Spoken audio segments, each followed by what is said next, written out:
So here I am in the National Museum of Anthropology in Mexico City, the largest city in the Western Hemisphere. A city with a metropolitan area of over 20 million people. The largest Spanish-speaking city in the entire world. I'm gonna show you the top 10 masterpieces in this museum, which is one of the most important museums in the entire world. This is the Louvre of Latin America. Can you tell? For those of you who've been following my channel, you know that I'm doing a series called The Path of Columbus. Well, why am I in Mexico City if I'm on the path of Columbus? Columbus never got to Mexico City, Cortez did 30 years later. But what's important to know is that two continents and two cultures collided. Not only two cultures, but two civilizations collided when the New World and the Old World hit that day in the Bahamas when Columbus landed in 1492. The people that lived on those islands in the Bahamas did not have the same types of hierarchical civilizations as they did in central Mexico, but they were influenced by them, and it's all related. I want to give you an idea of what this amazing world was like in Mesoamerica before European contact. So that's why I'm here at the National Museum of Anthropology in Mexico City. So being the largest city in the Western Hemisphere, Mexico City is a city of many different neighborhoods. Right now, I'm in the neighborhood that they call Polanco, which is basically the Beverly Hills of Mexico City. And it's also where the National Museum of Anthropology is located. Actually, it's located inside one of the nicest parks in Polanco neighborhood. This park is called the Forest of Chapultepec, or Bosque de Chapultepec in Spanish. It's a really nice park. Feels very safe in my opinion. It's got lots of trees. I wouldn't call it lush, but this is, I guess, a semi-arid climate, so it's appropriate. Always some sort of flute player in the background. But it's a lovely park, and I am gonna walk up towards the entrance to the National Museum of Anthropology, which I've already told you is basically the Louvre of Latin America. This museum receives over 2 million visitors every year. It's one of the most well-visited museums in the world, and I'm really excited to share it with you. So let's go inside, let's see the most important exhibits in this, one of the greatest museums in the world, and I'm going to explain to you why they should be important to you, whether you like history, whether you like archaeology, or whether you're just curious about the world. Number 10, the Rain Umbrella Fountain at the entrance. This modern installation at the museum's entrance is not only a functional piece collecting rainwater, but also a symbolic structure echoing the sophisticated water management systems of ancient Mexican civilizations. These were essential for their survival and growth. Fun fact, this fountain is designed to utilize the natural flow of water without the need for pumps, using principles of gravity and architectural ingenuity. The design is reminiscent of the aqueducts of Teotihuacan and the water temples of the Maya, blending historical reverence with contemporary aesthetics.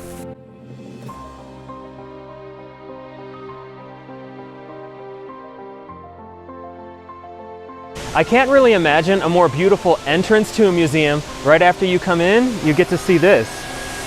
So just take a moment with me and enjoy the entrance to this epic museum. I could sit in front of this tree fountain and enjoy it for a really long time. Number 9, the Temple of the Feathered Serpent from Teotihuacan. The Temple of the Feathered Serpent, or the Temple of Quetzalcoatl, is one of the most significant archaeological structures from Teotihuacan, the ancient Mesoamerican city located just northeast of modern-day Mexico City. Teotihuacan was one of the largest cities in the world at its zenith, between 100 BC and 550 AD. Right behind me is a very impressive structure upon walking into the back of the Teotihuacan room. It's the Pyramid of the Feathered Serpent.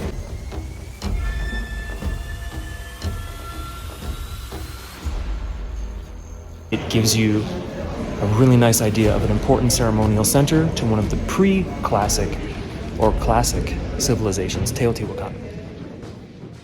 The Temple of the Feathered Serpent is situated at the southern end of the Avenue of the Dead, Teotihuacan's main axis, which is aligned with significant astronomical events. The structures were known for its vibrant sculptures of the feathered serpent deity, Quetzalcoatl, and another figure, possibly a representation of Tlaloc, the rain god. Constructed around the 3rd century AD, the temple is a step pyramid with 6 layers. The heads protrude from the building, creating a formidable facade that's likely intended to inspire both reverence and fear.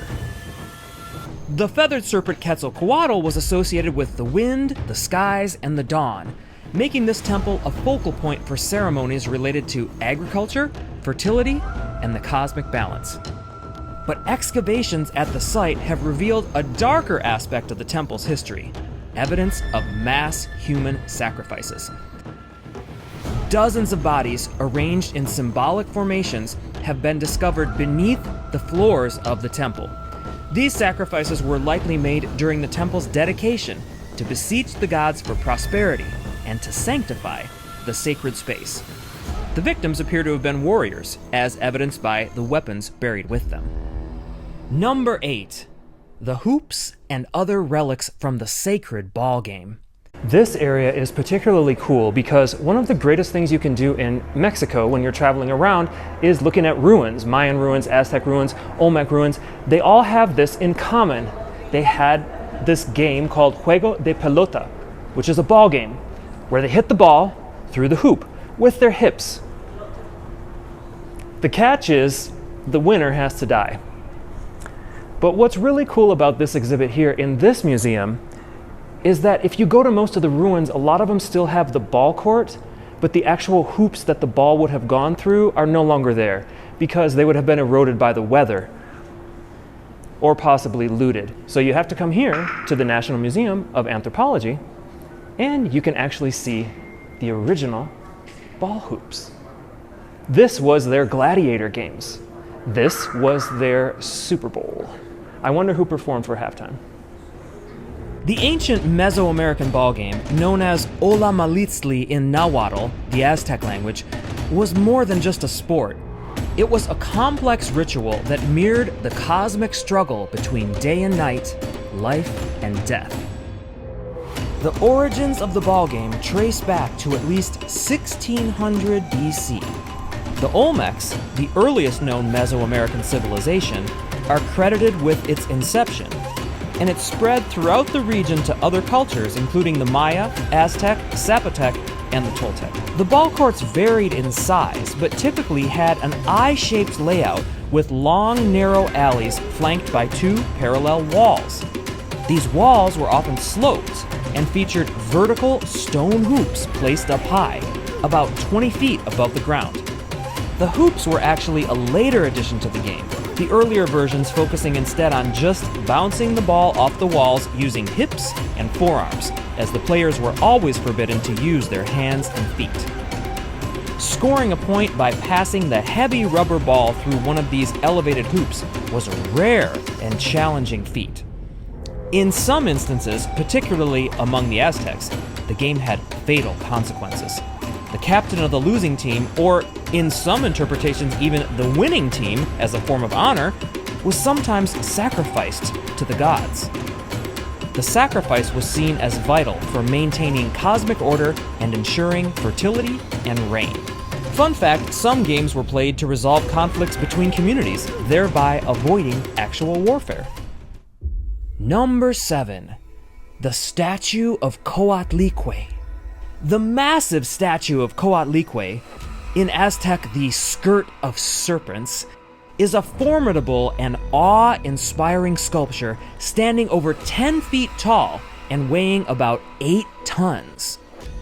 With claws for hands and feet, a necklace made of human hearts and hands, and a face composed of 2 facing serpents, this statue is a vivid embodiment of the Earth Mother Goddess. She's depicted as an elderly woman, a patron deity of childbirth. Coatlicue also held associations with warfare, governance, and agriculture. She gave birth to the moon and the stars, and symbolically devoured the sun each evening. Crafted from a single massive block of basalt, this statue was likely carved during the late post-classic period of Mesoamerica, around the 15th century, before the Spanish conquest. It was originally located at the main ceremonial center of the Aztec capital, Tenochtitlan. The statue was discovered in 1790 near the Metropolitan Cathedral in Mexico City. Gruesome fact, the myth of Coatlicue includes her daughter, Coyolxauhqui, being dismembered by Coatlicue's son, Huitzilopochtli, whose birth was both miraculous and violent.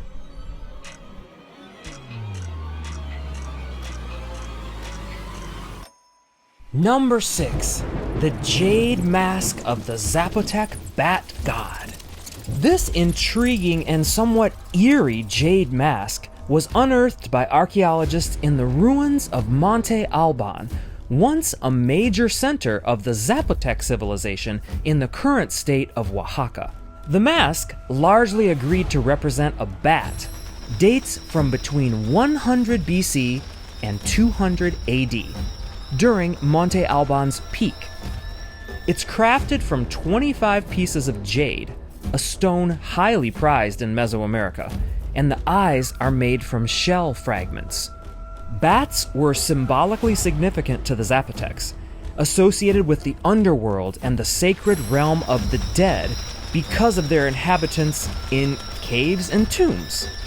The presence of vampire bats in the region, known for their blood-feeding habits, tied bats to themes of bloodletting and sacrifice, which were practices that were crucial to the prosperity of the Zapotec community and their crops. Gruesome fact, archaeological evidence indicates that the Zapotecs engaged in endo-cannibalism, consuming the flesh of their own dead as part of funerary rites. Another great thing about this museum is for each room, which represents the different pre-Hispanic cultures of Mexico, they have the actual artifacts really well displayed in the rooms. And then you step outside the room and they have an outdoor area for each section as well, which has replicas in real life size of some of the ruins, some of the structures, some of the architectural structures. So it's really cool. You basically get 2 in 1 in this museum. You get to see what it would look like in real life, in real size outside, and then you get to see the actual artifacts inside. Number 5. The Statue of Xochipilli. In the mid-19th century, this Aztec statue of Xochipilli was unearthed on the side of the infamous volcano Popocatépetl. Xochipilli was the patron god of writing and painting, games, dance, flowers, song, homosexuality and male prostitutes, according to many scholars, and all things related to happiness and enjoyment. This statue shows him in a state of ecstatic intoxication, seated cross-legged on a throne. The statue seems to have very dilated pupils, suggesting the use of hallucinogenic mushrooms. The expression on the figure's face bears a striking resemblance to rock legends like Iggy Pop or Keith Richards, and his posture is reminiscent of an aging rock star practicing yoga in his opulent home after years of indulgent living. As a fertility deity, he was also connected with agriculture, particularly the cultivation of essential crops like maize or corn. Archaeologists believe that this worship began during the era of the Teotihuacan civilization and was later embraced by the Aztecs. To the Aztecs, this flower prince was viewed as a deity of playful mischief and humorous pranks, distinct from other gods who were often seen as malevolent or vengeful, and this made him quite popular and cherished among his followers. Xochipilli was also particularly linked to alcoholic beverages. A summer event known as the Festival of Flowers was annually celebrated in his and his twin sister's honor. During these celebrations, devotees enjoyed pulque and ingested teonanacatl mushrooms that were also referred to as flesh of the gods. I'm also really glad that I ended up slipping in on a really cool guided tour because it talks about things that aren't necessarily on the inscriptions here. This is a god, Xochipilli, I think that's how you pronounce it. It's really interesting, especially in today's day and age when we're starting to talk differently about gender.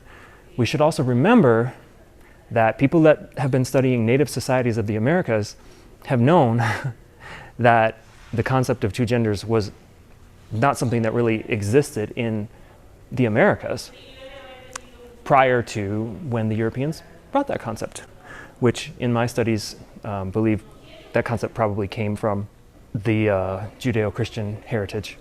So supposedly, this is the god of the flowers, and there are archaeologists and historians that suggest that this was actually a very special god. You could see the painted flowers on the leg, and apparently even back then that may have been, he may have been part feminine. I don't notice breasts, but they believe that it's kind of a male-female god. It's really elaborate. I really love, look at those designs. Such elaborate, the flowers, and even the way they have the sandals or the moccasins, which I've actually found out that word comes from a Native American word. Really elaborately designed. Compare something like this to, you know, a Venus de Milo, or a statue of a Greek statue throwing a discus. Number 4. Chalk Mule and other blood receptacles. Chalk mule figures found throughout Mesoamerica represent fallen warriors in a reclined position with their knees drawn up and their head turned to one side, holding a plate or a disc upon their stomachs.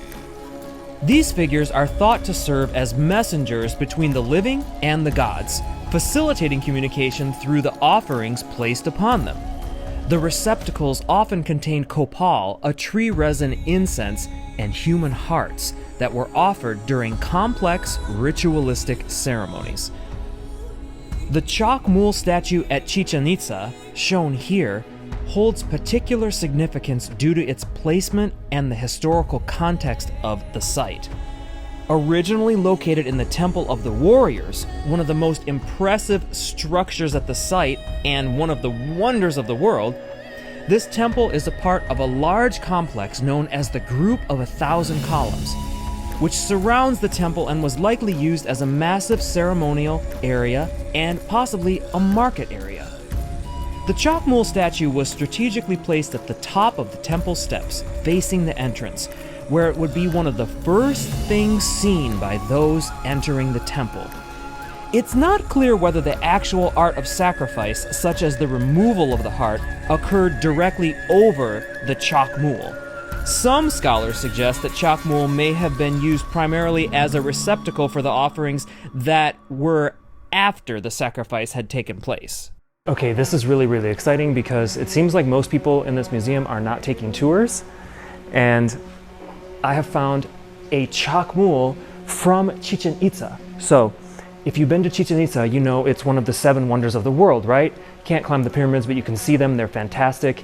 Honestly, the experience almost rivals the pyramids of Egypt, in my opinion. But a lot of the adornments are no longer there. This is the chalk mule statue from Chichen Itza, and I'm right here by myself, get to spend a little time with it. Whoa, how cool is this? I mean, I'm right here. This is real, this is not a replica.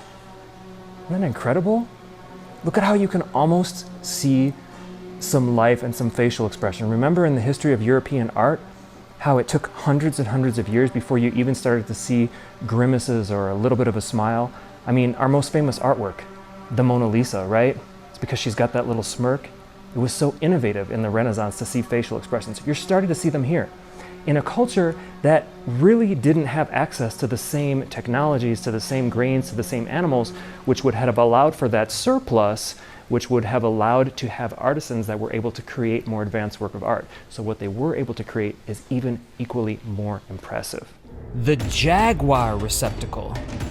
This imposing stone sculpture, known as Cuauhchicalli, was expertly chiseled from volcanic rock by Aztec craftsmen into this fierce, growling jaguar.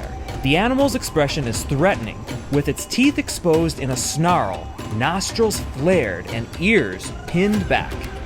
The stance of the jaguar suggests it was depicted in the act of preparing to leap on its prey. Cuauhxicallis served as altars in many Aztec temples and typically took the shape of either an eagle or a jaguar. At the center of this jaguar sculpture is a hollowed bowl where high priests would place the hearts removed from sacrificial victims. These hearts were then burned as offerings to the gods. In many Mesoamerican cultures, the heart was considered the essence or the life force of a being, making its offering a significant act to honor and sustain the gods who created the world and all within it. The jaguar held deep symbolic significance in Aztec cosmology, referred to as Ocelotl. It was emblematic of the night, sorcery, and the god of darkness, but was also crucially linked to warfare and military prowess. So upon entering the Mexica room, which is the best room here, you get greeted by this piece, which is a receptacle for remains of sacrifices. It's a masculine figure of, it's actually a jaguar. I can't really tell it's a jaguar, but it is a jaguar. And they use the Mayan name, I'm sorry, they use the Nahuatl Aztec name. Just remember, like, a lot of this art was meant to instill fear, not beauty. You're meant to be intimidated. You're meant to be in awe. You also have to remember people that would have never seen artwork or structures unless they came to the city, and some of the people would have been coming for the first time as people being sacrificed. The Tizoc Stone. The Tizoc Stone is a monumental cylindrical stone from the Aztec capital, Tenochtitlan, featuring a sun disk on its upper surface and a detailed frieze around its circumference that portrays Aztec warriors and King Tizoc, who ruled from 1481 to 1486 amidst widespread rebellions throughout the empire. The stone was likely used in sacrificial rituals, either as a stage for gladiatorial combats or as a container for the hearts of the sacrificed. The principal frieze encircling the stone is a relief depicting 14 Aztec warriors capturing the deities of vanquished peoples. The warriors, all oriented to the right and moving in a counterclockwise direction, are shown seizing these gods by the hair, a common motif in Aztec art to denote conquest and subjugation. Featured prominently among these figures is Tizoc himself, adorned in the elaborate attire of the gods, including an expansive headdress. The stone's potential uses include serving as a platform for the ritual combat frequently involved in Aztec sacrificial ceremonies. In such scenarios, a sacrificial victim, considerably disadvantaged, was forced to fight against a group of elite warriors. The victim, often tethered to a stone platform known as the Temalacatl, was armed only with a symbolic feathered club, while his opponents wielded sharp, obsidian-edged weapons. Alternatively, the Tizoc stone might have functioned as another Cuauhxicalli, like the jaguar, a sacred vessel used to hold the hearts extracted. You basically get to go down into a cool tunnel to see the tomb of one of the most important Mayan kings. Now, the tomb itself is a really well done replica, but the reason it's such an important work here is because it was actually, the replica was created by the actual same guy who discovered it. Number 3, the Tomb of Pakal. The Tomb of Pakal, located within the Temple of the Inscriptions in the ancient Mayan city of Palenque, Mexico, was one of the most elaborate and significant archaeological discoveries in the study of Mayan civilization. King Pakal, known as Pakal the Great, ruled for 68 years, from 615 to 683 AD, and was one of the most revered rulers in Mayan history. His tomb was intricately designed, hidden deep beneath a pyramid, and was not uncovered until 1952 by archaeologist Alberto Ruz Luilier. The sarcophagus in which Pakal was laid to rest is particularly famous for its richly decorated lid, which features a complex carved relief depicting Pakal descending into the underworld. Rich with cosmological and mythological imagery, Here are some of the key elements. At the center of the lid, directly above Pakal, is the Great Ceiba tree, also known as the World Tree. It connects the heavens, the earth, and the underworld, the roots, the trunk, the branches, and the leaves. This tree is a central axis mundi in Maya cosmology, symbolizing the point of creation and the source of all life. Also notice, perched atop the world tree is a celestial bird deity. This creature represents the heavens and is thought to be an embodiment of the upper world, overseeing all of the cosmos. Below Pakal, the underworld is represented, often interpreted through the imagery of the jaws of a large monster, with Pakal himself shown as falling into or emerging from these jaws. The tomb was constructed as part of the Temple of the Inscriptions, which began in the last decade of Pakal's life and was completed by his son after his death. Pakal's death mask is another stunning artifact, composed of nearly 200 pieces of finely crafted jade. Jade was the most precious material in Mayan culture, often associated with water and vegetation, thus symbolizing life and vitality. The mask's eyes were likely inset with mother of pearl and black obsidian or magnetite, materials that added a lifelike sparkle and depth, mimicking a living gaze. If you take a look at the necklaces and the pectoral area, you'll also see carved jade beads and pendants, some of which were shaped like miniature maize cobs, symbolizing fertility and resurrection. Pakal's tomb contained elaborate ear ornaments, also made from jade and shell, and they would have been worn as large plugs in the earlobes. His ankles had anklets, and his bracelets also jingled and jangled. They were made from copper or gold, and they would have made those sounds to call the attention to those around them that the ruler was in presence. Some of the items here are specifically for funeral purposes and were not of regular wear. Fun fact, Pakal's tomb was ingeniously designed with a psychoduct. This is a small channel leading from the burial chamber up to the temple above, which was meant to allow Pakal's spirit to communicate with the living. This unique architectural feature highlights the Mayas' belief in the ongoing influence of the rulers, even after his death. Let's try to get a little bit closer. Oh yeah, this is really cool. Like, you could see the actual thickness of the lid of the tomb. And apparently they still don't even know how they put the tomb there in the first place. The lid would have been so heavy, how anyone would have ever removed it. Well, probably the reason it was never looted was because it was too heavy to move until modern technology. This is a really special piece here, a really breathtaking thing to see. Look at the lifelikeness of the face. It's almost as if he's currently having that facial expression, even though this would have been a funeral mask. Covered in cinnabar. There is also a version, not here, of one of his wives, also covered in cinnabar, and they call it the Tomb of the Red Queen. My favorite thing, apart from the facial expressions here, are the earrings. I'm pretty sure they're going to come back into style. Number 2, the colossal Olmec heads. The colossal heads of the Olmec civilization are among the earliest known monumental stone sculptures in all of Mesoamerica. These heads, ranging from 1.5 to 3.5 meters high, were likely carved from basalt boulders transported from miles away, suggesting that the Olmecs had sophisticated methods for moving heavy loads. Each head features unique facial features that may signify individual Olmec rulers, wearing helmet-like headgear, possibly used in battle or ceremonial events.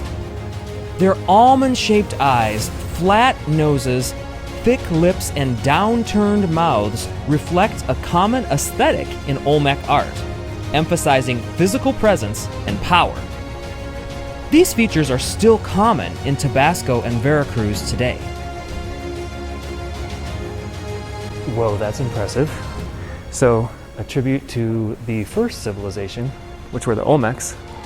the massive Olmec head. They actually have two here. The Olmec heads are known for their facial expressions, which can vary depending on which head you're looking at, which is really fascinating considering, you know, it took a while for European artwork and European civilization to develop facial expressions. If you go to Veracruz and Tabasco nowadays, which was the ancestral homeland of the Olmecs, you will actually see that a lot of the people have some of the similar facial features. So these were their direct descendants. To get a sense of the greatness and importance in world history of the Olmec civilization, consider that their period overlaps with the Middle Kingdom and most of the New Kingdom of Egypt, which saw the reigns of powerful pharaohs such as Hatshepsut, Akhenaten, and Tutankhamun. It coincided with the Shang dynasty in China, the Indus Valley civilization down in South America, and the early to middle Bronze Age in Europe. There are 17 confirmed colossal heads remaining in Mexico. 2 of these magnificent and beautiful masterpieces are available for you to see right here at the National Museum of Anthropology in Mexico City. The rest are either in the Museum of Anthropology in Jalapa or in other museums in the state of Tabasco. And here we have Olmec head number 2. It's not as big as the other one, and I think that the biggest are not actually here in this museum, but you have to consider for the time period in which they were made that these were incredible in size. Fun fact, despite their massive size and weight, with some heads weighing up to 20 tons, the original colors that were painted on these sculptures are mostly lost to time. Honorable mention, the Aztec headdress. Replica. The Aztec headdress, possibly worn by Emperor Moctezuma II, is a stunning artifact made from hundreds of quetzal feathers and gold, symbolizing power and divine right. The original, now housed in Vienna, Austria, is a subject of significant cultural repatriation debates. The replica here at the National Museum of Anthropology allows visitors to appreciate the craftsmanship and cultural significance of this piece without leaving Mexico. Unfortunately, I put it under honorable mentions because it is in fact a replica. Gruesome fact, the headdress was likely worn during the Flowery Wars, a ritualistic conflict fought by the Aztecs to capture warriors from neighboring states for sacrifice. I would love to wear a headdress like this, just for a freaking day. It would be so fun. See how it looks on my head? A little bit. Come on.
The main highlight here in the National Museum of Anthropology here in Mexico City is the Aztec or Mexica Hall.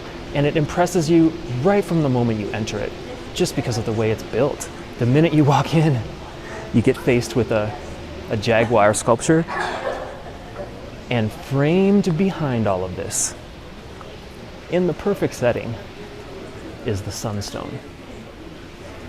It really kind of takes your breath away walking into this part of the museum just because of how well done it is. I really recommend this experience in person if you can. It's a really breathtaking museum experience, not only because of how huge and amazing the stone is, but because of how incredibly displayed it is. And finally, number 1, the Aztec Sunstone. The Aztec Sunstone, or the Piedra del Sol in Spanish, is the stunning centerpiece of this museum, the Mona Lisa, or the Venus de Milo of Mexico. It's not only a testament to the Aztecs' engineering and artistic skills, but also a rich source of mythological insights.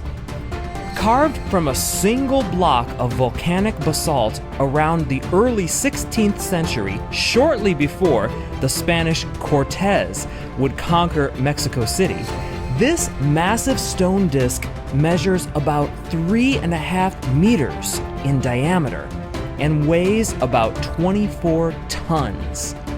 It was in the center of the spectacular Aztec capital city of Tenochtitlan, which was destroyed by the Spanish and built over to form the Mexico City that we know today. Here you get to look at the city in all of its vibrant color and scale.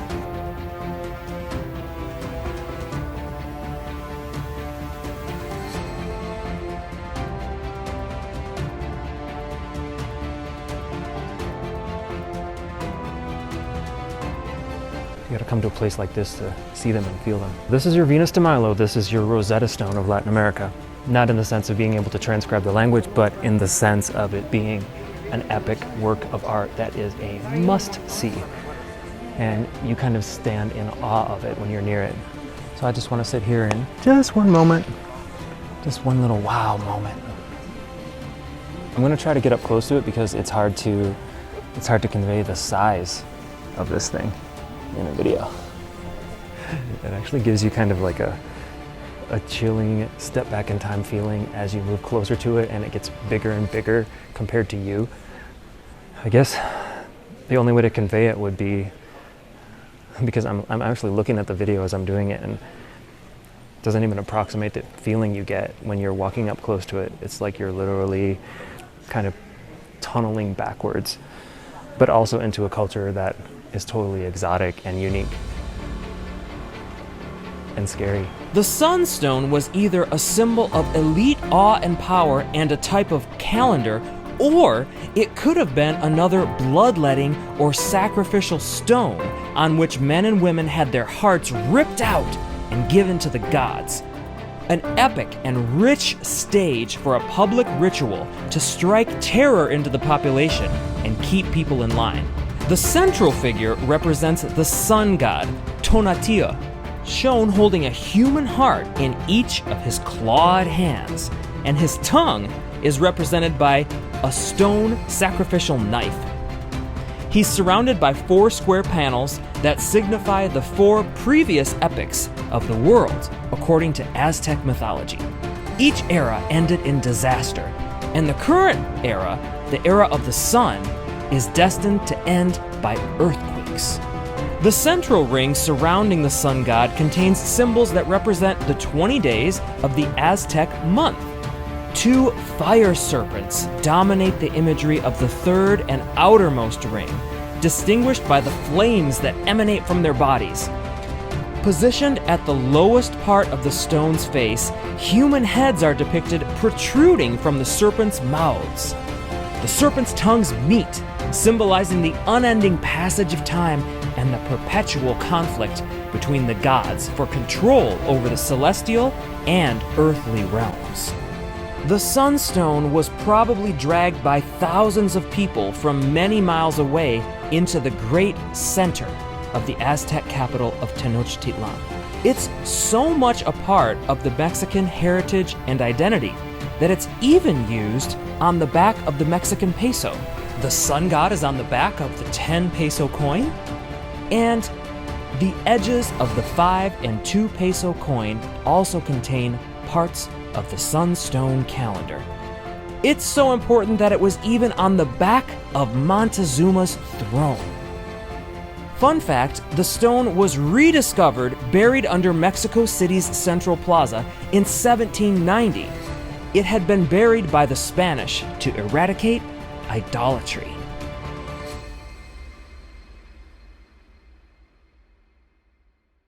Overall, I've had a fantastic time here.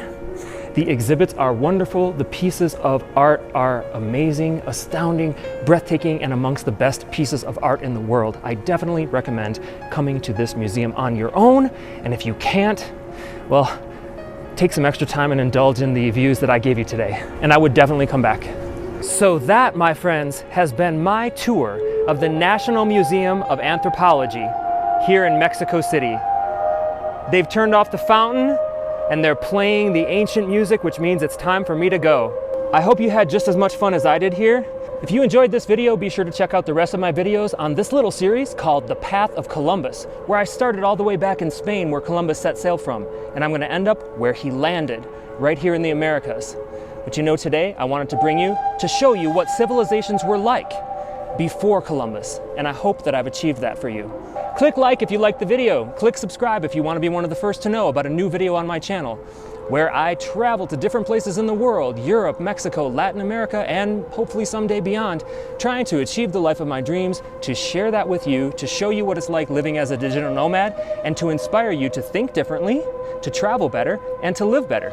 And be sure to join me in the next video. It's really gonna knock your socks off because I've always been interested in the path of Columbus, and I've decided to go to the place where Columbus actually landed. You probably don't even know where that is. It's an island, somewhere near the Caribbean, and I'm actually going to go there. It's gonna blow your mind, so check out that video too. Goodbye from Mexico. Goodbye, beloved pre-Columbian civilizations. I hope to see you soon. You know that's true. See you next time, everybody.